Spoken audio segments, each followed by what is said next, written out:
Saudara, kembali saya akan share satu topik yang bagi saya cukup menarik adalah jabatan, posisi itu sifatnya sementara.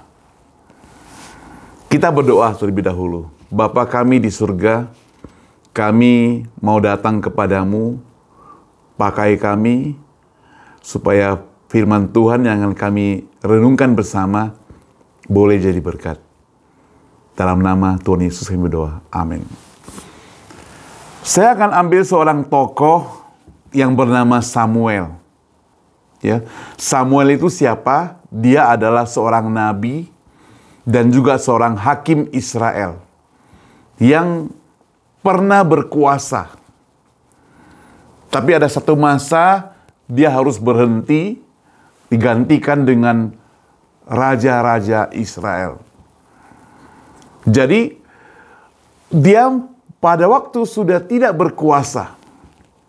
Dia mau menantang umat Israel untuk mengecek dirinya. Pada waktu berkuasa, mungkin orang takut ya. Kalau presiden berkuasa aja, orang-orang takut. Karena besar kuasanya. Ya, masih berkuasa sisa 1-2 hari masih bisa pecat orang. Itu apa? Itu artinya apa? Itu artinya kuasa itu sangat luar biasa. Tapi kalau kuasa sudah tidak ada lagi, maka gak ada apa-apa lagi. Seperti Samuel. Coba ada ayat Alkitab 1 Samuel 12, 1-3. Saya bacakan ya. 1 Samuel 12 ayat 1-3. Firman Tuhan berbunyi demikian. Berkatalah Samuel kepada seluruh orang Israel, sesungguhnya aku telah mendengarkan permintaanmu dalam segala hal yang kamu katakan kepadaku, dan aku telah mengangkat seorang raja atas kamu.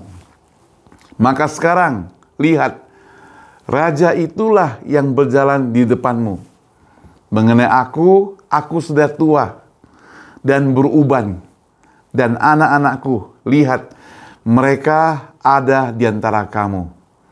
Aku telah hidup di depanmu sejak masa mudaku sampai hari ini. Disinilah aku, berikanlah kesaksian menentang aku di hadapan Tuhan dan di hadapan orang-orang yang diurapinya. Lembu siapakah yang telah kuambil? Keledai siapakah yang telah kuambil? Siapakah yang telah kuperas? Siapakah yang telah kuperlakukan dengan kekerasan? Dari tangan siapakah telah kuterima sogok sehingga aku harus tutup mata? Aku akan mengembalikannya kepadamu. Respon orang-orang Israel, engkau tidak memeras kami dan tidak memperlakukan kami dengan kekerasan, dan engkau tidak menerima apa-apa dari tangan siapapun. Itu Samuel, saudara, ketika dia sudah pensiun, sudah tidak punya kuasa lagi. Ya, kenapa? Karena Samuel datang kepada Allah, dia bilang umat Israel itu menolak dia. Sebenarnya bukan menolak dia. Maka Allah katakan, mereka bukan menolak engkau. Mereka menolak aku, kata Allah. Itu sebabnya pilihlah buat mereka raja. Maka Alkitab mencatat, Samuel lakukan tugas itu, memilih Saul sebagai raja. Itu raja yang pertama. Nah sekarang dia katakan, aku sudah melakukan tugasku. Aku sudah memilih raja sesuai dengan kemauan kalian. Sekarang aku sudah tua, rambutku sudah beruban. Anak-anakku, dia katakan, lihat aku di antara kamu. Sejak muda aku sudah bersama-sama dengan kamu. Coba sebutkan, lembu siapa yang aku ambil? Keledai siapa yang telah ku ambil? Siapa yang pernah ku peras? Siapa yang pernah ku lakukan dengan kekerasan? Siapa? Siapa yang Aku dapat terima sogok daripada mereka. Dan sebagainya. Maka jawab mereka, engkau tidak melakukan. Ini terbukti, saudara, tantangannya terbuka. Dia tidak punya jabatan lagi. Samuel sudah tidak punya kuasa lagi. Orang juga sudah tidak takut pada dia.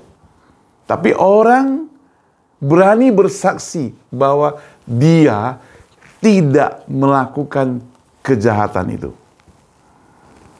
Samuel berani menantang waktu dia belum ada, sudah tidak punya jabatan. Kalau dia masih punya jabatan, dia berkuasa, saudara. Dia seperti seorang presiden yang punya kuasa. Ya, nah saudara, Samuel itu hidupnya itu sederhana. Dan tidak ada catatan sedikit pun menunjukkan bahwa hidupnya mewah. Dan tidak ada catatan sedikit pun yang mengatakan bahwa hidupnya itu menekan rakyat dan menerima hasil korupsi. Nah, berdasarkan respon mereka, ya, saya kasihkan 4 hal untuk seorang yang bernama Samuel. Di dalam menduduki jabatan, saudara, Samuel itu mempunyai integritas yang sangat tinggi. Ia tetap menjaga integritas, jujur, bahkan setelah tidak menjabat lagi, tetap dia menjaga integritas, bisa dipercaya, tidak berbohong. Yang kedua, keterbukaannya, dia bersedia untuk diperiksa. Tidak ada yang dirahasiakan, terbuka untuk dievaluasi kinerjanya, saudara. Luar biasa kan? Pelayanannya juga, saudara. Ya. Dia terus melayani masyarakat dengan cara yang berbeda. Seperti Samuel yang tetap menjadi penasehat spiritual bagi umat Israel. Dia juga punya kerendahan hati, tidak menyombongkan diri. Walaupun prestasi masa lalunya mungkin banyak, tidak dia rasa sombong. Tetap rendah hati. Kami butuh pemimpin yang demikian, bukan? Nah, saudara, tambah lagi satu, mentoring. Membagikan pengalamannya, kebijaksanaannya, kepiawaiannya dalam memimpin. Supaya generasi berikutnya dapat seperti dia, bahkan lebih daripada dia. Nah, kisah Samuel ini memberikan teladan yang sangat kuat bagaimana seharusnya seorang pemimpin bersikap, baik selama ia menjabat maupun setelah pensiun. Integritas, kejujuran harus tetap dijunjung tinggi dalam segala situasi. Itu yang dibutuhkan. Ya, itu yang dibutuhkan. Nah, saudara yang dikasihi Tuhan, ada kesaksian yang menarik dari Theodore Roosevelt yang dikenal panggilannya bernama Teddy. Dia menjabat sebagai Presiden Amerika Serikat pada tahun 1901 hingga 1909. Itu berarti 2 periode. Setelah masa jabatannya berakhir, ia mengalami perubahan yang sangat drastis dalam kehidupannya. Kesaksiannya begini. Dalam sebuah surat yang ditulis oleh Roosevelt kepada temannya Henry Cabot, ya, pada tahun 1909. Dia bilang tak lama setelah ia meninggalkan jabatannya, ia menggambarkan perasaannya sebagai berikut. Saya merasa seperti orang baru, katanya. Orang yang baru keluar dari ruangan yang terang benderang, penuh keramaian, ke dalam kegelapan sunyi di luar. Setelah berada di pusat perhatian dunia selama 7 tahun, tiba-tiba saya menemukan diri saya hanya sebagai warga biasa, tanpa kekuasaan apapun. Dan Roosevelt memberikan kelanjutannya, tidak ada lagi wartawan yang menunggu di depan pintu rumah saya setiap pagi, tidak lagi telegram, Tidak ada lagi telepon penting yang harus segera dijawab. Tidak ada lagi rapat-rapat penting. Saya bahkan tidak lagi diundang ke acara-acara penting yang dulu selalu saya hadir. Ini adalah perubahan yang sangat mendadak dan saya harus akui sangat mengejutkan. Tapi saya harus menerima realita. Ya. Saudara, apa yang bisa kita pelajari? Nah, hari ini kita boleh melihat kalau di Indonesia sesuai dengan urutannya, kalau presiden dia pensiun atau turun selesai jabatannya hari ini, itu berarti para menteri-menterinya juga yang tidak terpilih nanti akan turun dari jabatan. Tidak ada wartawan, tidak ada lagi kamera-kamera yang banyak, kecuali pasang sendiri nanti. Tidak ada lagi rapat-rapat penting. Mungkin tidak ada lagi pengawal-pengawal yang banyak, sirene waktu berjalan di tengah jalan dan sebagainya. Akan sepi. Semua tinggalkan, bahkan bisa-bisa mereka lupakan kita. Dan kita merasa seperti kesendirian. Bagaimana sikap kita? Firman Tuhan ingatkan bahwa dunia ini sementara. Dunia ini tidak kekal. Dunia ini seperti Akmak Albar gambarkan, dunia ini seperti panggung sandiwara. Ya. Ada cerita-cerita yang menyenangkan, ada cerita-cerita yang menyedihkan. Dan ketika kita sudah tertinggal, kita harus ingat bahwa jabatan pun itu sifatnya sementara. Mari kita terima realita itu. Dan kita tidak perlu stres, tidak perlu putus asa, tidak perlu kecewa. Bangkit dalam hidup kita, jadilah, adopsilah hidup kita, adaptasilah hidup kita seperti yang sekarang ini. Bahwa kita tetap diberikan kesempatan hidup. Saudara yang saya kasih Tuhan, itulah manfaatnya kita tetap setia. Jabatan dulu karena sifat sementara, setinggi-tingginya dia akan jadi kenangan. Tapi kalau kita lakukan yang baik pada waktu yang lalu, itu akan menjadi satu warisan dan menjadi identitas kita. Nostalgia, orang merindukannya. Bukan orang mengharapkan kita cepat-cepat pergi. Dan bisa jadi pembelajaran. Orang jadi belajar karena kita punya kelebihan. Dan juga beri tantangan. Supaya kita jangan terlalu berharap.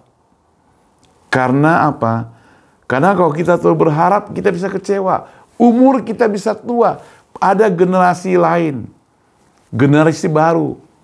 Orang baru. Yang kemungkinan punya ide, punya talenta yang lebih hebat daripada kita. Berikan kesempatan buat yang lain. Dan kita yang sudah tinggalkan itu, istilah barunya adalah move on. Move on. Move on. Yang penting kita tinggalkan legasi yang baik. Legasi yang bisa dipercaya. Legasi yang bisa dipuji. Saya harap siapapun kita, walaupun kita bukan presiden, walaupun kita bukan menteri, tapi apapun yang kita lakukan di dunia, umur kita berlanjut, waktu berlalu, kita harus tinggalkan itu. Tetaplah bersyukur setia kepada Tuhan. Ya, bersyukur setia kepada Tuhan. Ya, saudara yang saya kasih Tuhan, posisi, jabatan, itu semua sementara. Tidak ada yang kekal. Tidak ada yang kekal. Kita berdoa. Hanya Tuhan Yesus yang memberikan pada kita kehidupan yang kekal. Mari kita berdoa. Bapa di surga, terima kasih untuk firman Tuhan yang boleh kami renungkan bersama. Bahwa jabatan, posisi, semua kehebatan kami di dunia ini sifatnya sementara. Waktu berlalu begitu cepat, kami bertambah tua, rambut bertambah beruban, generasi baru muncul, kita mungkin dilupakan. Jangan terlalu kecewa. Bersandar pada Tuhan, berharap pada Dia. Yang penting kita tinggalkan yang terbaik, tetap menjaga identitas diri kita, tetap memelihara hidup kita, tidak melenceng kanan ke kiri, dan bersandar kepada Tuhan. Dalam nama Tuhan Yesus kami berdoa. Amin. God bless you. Tuhan Yesus memberkati engkau.